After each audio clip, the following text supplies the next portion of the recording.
C'est le problème de la France aujourd'hui. Moi, c'est une des grandes raisons qui m'a poussé à m'expatrier. Voilà, tout le monde un peu, enfin tout le monde le sait dans ma famille, etc. J'ai eu des bâtons dans les roues, mais vraiment toute ma vie d'entrepreneuriat. Et c'est un problème qui est, et là aujourd'hui, je vois énormément de personnes dans mon cas.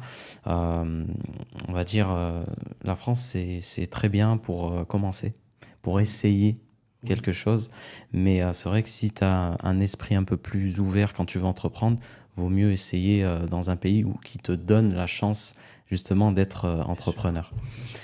Donc, Si tu veux, on vit qu'une fois, la vie est courte, ça mm, sert à rien des fois de trop forcer. mm, Ça vaut pas le coup. mm, Le monde est grand.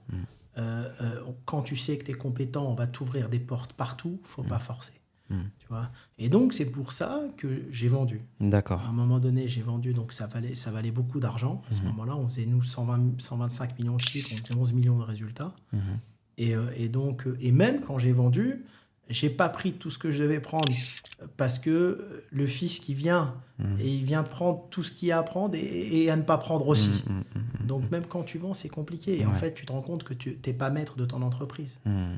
Ouais, t'es associé à 60%, t'as un associé de l'État qui... Même plus. Et Ouais. au-delà de ça, en plus de ça, tu vois, nous, on a vendu une centaine de millions. Mais en plus de ça, il n'y a que en vendant, normalement, que tu gagnes de l'argent. Parce Mhm, que le système fiscal, il fait que sinon, tu ne gagnes pas d'argent. mhm, Tu vois. Et même quand tu vends, ils viennent t'embêter. mhm, Et c'est pour ça que quand tu goûtes à d'autres pays, après, comme Dubaï et d'autres pays, tu te dis, mais en fait, j'ai perdu du temps. mhm, mhm. Tu vois. Donc du coup, qu'est-ce que tu conseilles aux personnes qui se lancent en France dans l'entrepreneuriat dans ce monde-là un petit peu de food?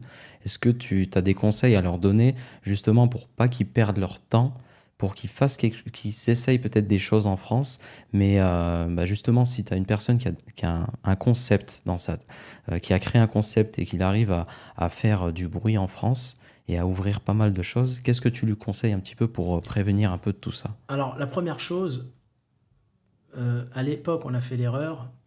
Ne pensez pas que vous pouvez faire plus confiance à un pays soi-disant démocratique, par exemple, qu'à un pays arabe. C'est pas vrai. Tes biens, ils vont être plus en sécurité à Dubaï qu'à Paris. D'accord. Mhm, Parce qu'en France, c'est simple. Le modèle, tu vas créer une entreprise. Avec l'argent et le bilan, tu vas acheter de l'immobilier. Ton entreprise, demain, tu vas la présider. Tu auras un contrôle. Ils vont te mettre un contrôle fiscal pour n'importe quoi. Ils vont te saisir ta maison.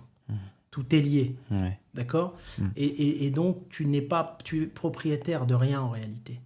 La première chose, c'est bien pour apprendre. mhm, On apprend. Ensuite, dès que les gens apprennent, il faut qu'ils partent. Moi, je dis souvent, la France, c'est pas pour les ambitieux. Tu sais, une fois, j'étais jeune, j'avais 25 ans, je monte dans l'avion, il y avait deux Marocains, je revenais du Maroc, deux frères. Je parle avec eux. Un, il me dit, moi, je vais vivre en France. Je dis, pourquoi? Il me dit, moi, j'aime pas bosser. J'ai jamais bossé de ma vie. Je vais pour les aides, je gratte tout. Et ouais. l'autre, je dis, tu vas où? Il me dit, moi, je vais à Londres parce que je suis ambitieux. Je suis un bosseur. En fait, ça t'explique Ouais, exactement c'est quoi. exactement. C'est bien de démarrer en France, celui qui veut faire une affaire, deux ou trois, qui n'a pas forcément trop d'ambition. Mais si on veut monter dans les hautes sphères, j'y crois pas. Pour moi, il y a un plafond de verre réel. Et j'ai eu, sans prétention, je suis monté à un niveau, tu sais, j'étais 498e fortune de France à l'âge de 30 ans. Fortune professionnelle, hein, parce qu'il ne faut pas mélanger les deux. Mhm, Parce que des fois, tu peux avoir une valeur d'entreprise qui vaut 120 millions mhm. et dans ton compte, il n'y a pas 500 000 euros. Ouais. C'est quand tu vends. Et donc, si tu veux, c'est comme ça que j'ai appris. Mais celui qui a de l'ambition, tu as des pays aujourd'hui, Dubaï, c'est fantastique. Mhm, Tu sais, en France, je dis souvent, tu as 25% d'impôts sociétés. D'accord. Admettons, tu fais 1 million de bénéfices. Tu as 25% d'impôts sociétés. Tu as entre les prélèvements sociaux et les impôts personnels à peu près 50-55%. Donc déjà, tu es à presque 80. Il reste 20. Ils vont venir te les prendre en faisant des contrôles fiscaux et compagnie. Donc tu es mhm. à 100% d'impôts. Ouais, Donc ouais, sur 1 million, il te reste zéro. ouais, À Dubaï, sur 1 million, il te reste 1 million, exactement. tout Ouais. simplement. Même si là, d'ici les prochaines années, ils installent cette taxe à 9%, faut quand même voir sur quoi le gouvernement ici investit. Ils investissent dans l'innovation, dans la santé, dans plein de choses. Donc, franchement, ça fait pas de mal de payer des impôts, mais quand c'est bien utilisé. Et quand Effectivement. justement, tu as des schémas comme la France où c'est très mal utilisé, et qu'en plus de ça, tu payes énormément, comme tu sûr, dis, quasiment 100% bien de sûr. ton chiffre, bah, c'est clair que tu te sens plus à l'aise à faire quelque chose en France. Tu peux rien créer, quoi. Mais pas du tout. Mais tu as le Luxembourg. Moi, tu vois, avant de venir à Dubaï, j'ai résidé au Luxembourg pendant 12 ans, Mhm. qui est beaucoup mieux. Le Luxembourg, la Suisse, c'est des gens plus droits. Moi, tu sais, au Luxembourg, j'ai eu deux contrôles. C'est eux qui m'ont redonné de l'argent. Incroyable. C'est des gens droits, en fait. Ils sont pas là Incroyable. pour te piller, ils sont là Mhm. pour que ça soit droit. Juste. La France, je pense qu'ils sont en train de faire fuir tous leurs bons entrepreneurs. Je Mhm. pense que aujourd'hui, tu vas te retrouver dans un pays où il y aura soit le 440, parce Mhm. qu'ils ont des conventions avec l'État qui font que voilà, ils payent pas tant que ça. Mhm. Et après, tu auras le salariat et le social. Mais je pense que tout ce qui est entre les deux, les entrepreneurs qui veulent créer de la richesse, ils sont tous en train de partir. Ouais, ouais, clairement d'accord. Moi, tous ceux que je connais en tout cas, ils Mhm. sont en train de partir ou ils sont partis.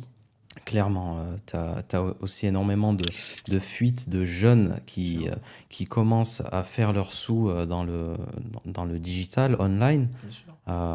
Ici à Dubaï, tu as énormément de jeunes de 20 ans, mais énormément. Et tu leur poses tous la question. En fait, la première année, ils sont contents parce qu'ils font un commerce, un shop en France et ça fonctionne très bien.